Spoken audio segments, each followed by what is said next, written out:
Hi, my name is Ari Khan, and today we'll be discussing every student's favorite topic, first civilizations, specifically the Almerrian Civilization. Now, how do we define civilization, and what does it mean to be civilized?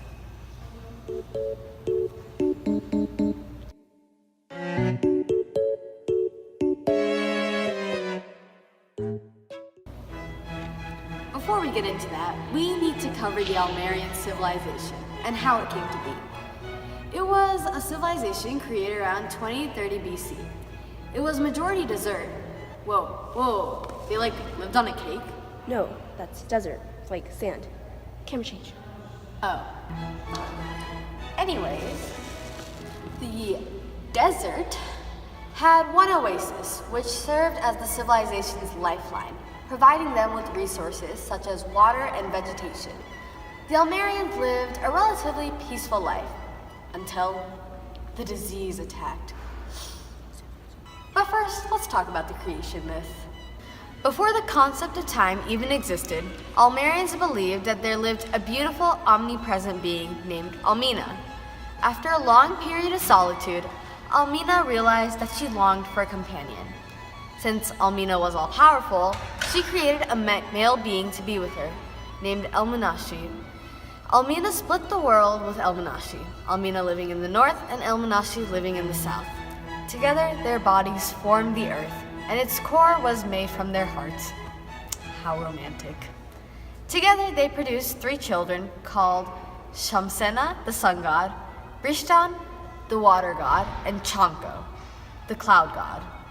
Shamsena, the oldest, shined light so the family didn't have to live in darkness. Rishtan decided to stretch out over the majority of the world, giving the gods the opportunity to create new creatures called fish in oceans and normal animals above. Chanko delivered waters to the world through the skies. In the beginning of time, Chanko was forced to give mass amounts of water every day in order to make the world's trees and feed oceans.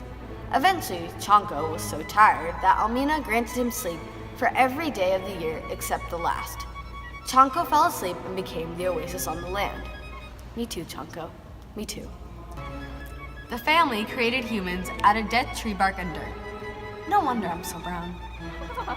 Anyway, that area stopped receiving rain and the lush vegetation dwindled down until it was a desert. Yet one section of the trees remained, which honored the memory of their brother. The spirit of Chanko comes once a year to reward the humans with rain. The humans peacefully remain near the oasis, farming and fishing, creating technological advances such as irrigation systems and sacred pyramids out of the sand. The gods promised the humans that through further rituals and innovations, Chanko would come back and provide an endless supply of rain. The humans lived with the purpose to be closer to the gods and await Chanko's end of the slumber. Altogether, this civilization in the desert lived peacefully, innovating with the oasis they had, awaiting further amounts of supplies. Now, it's No! Archaeologists found a document which reveals an intricate language. Here's an archaeologist straight from the scene. Lana, take it away. This language appears to be an early form of Arabic, as it's read from right to left. That's trippy, man. After hard translation, this was revealed to be the creation myth. I am not going over that again. Anyway, the myth showed that the civilization was created from Almina's loneliness. That is why we can explain that Almerians are so family-oriented. Unlike many other societies, this myth contained peaceful beginnings, which is why Almerians are always peaceful. We have also discovered what seems to be a holy book, depicting worships towards various gods. With images of treasures and what seems to be interpreted as a place of worship, we can analyze how polytheism is an integral part of the Almerian culture. With the gods in mind, the morality of the people can be associated with how they venerate the gods and the rules so closely. The various people depicted shows the literacy of the whole population, because everyone is involved with the worship and following the gods. The presence of this religious structure shows how we classify civilizations. The organization, innovation, and literacy shows how advanced the civilization was.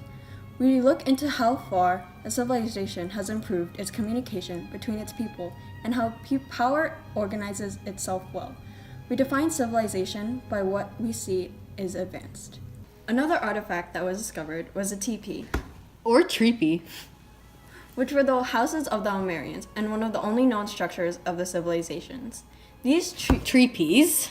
were created from the baobab trees that surrounded the oasis, and based off the architecture of these teepees, we can see their innovative ways of creating, which shows how they create to evolve. All civilizations do this in a sense, since they create to develop, which leads them into evolving into better and stronger civilization. Our last artifact today is Almerian's original government document that's called the Almerrian Administration. Written on day 128 since the start of their civilization, the document is written on one of the Almerians' baobab trees. It talks of how the gods, who they referred to at the time as Lady and Lord, must remain peaceful and helpful to the humans, and how the humans respect and obey the gods in return. It also speaks of the rules and regulations, along with consequences to follow. That's it for the artifacts. Let's go back to Arikon. Thank you, Lana, for that captivating message. Now death. Unseen in their creation myth, the oasis, their only source of water, quickly got infected with an unknown disease. Sorry guys, that was my assistant. All the Almerrian people soon died. Rip Almerians. You will not be forgotten. Mostly because we just made a video about you. What goes on the internet stays on the internet forever. Be careful about what you post. Join us for our next video about cyber safety.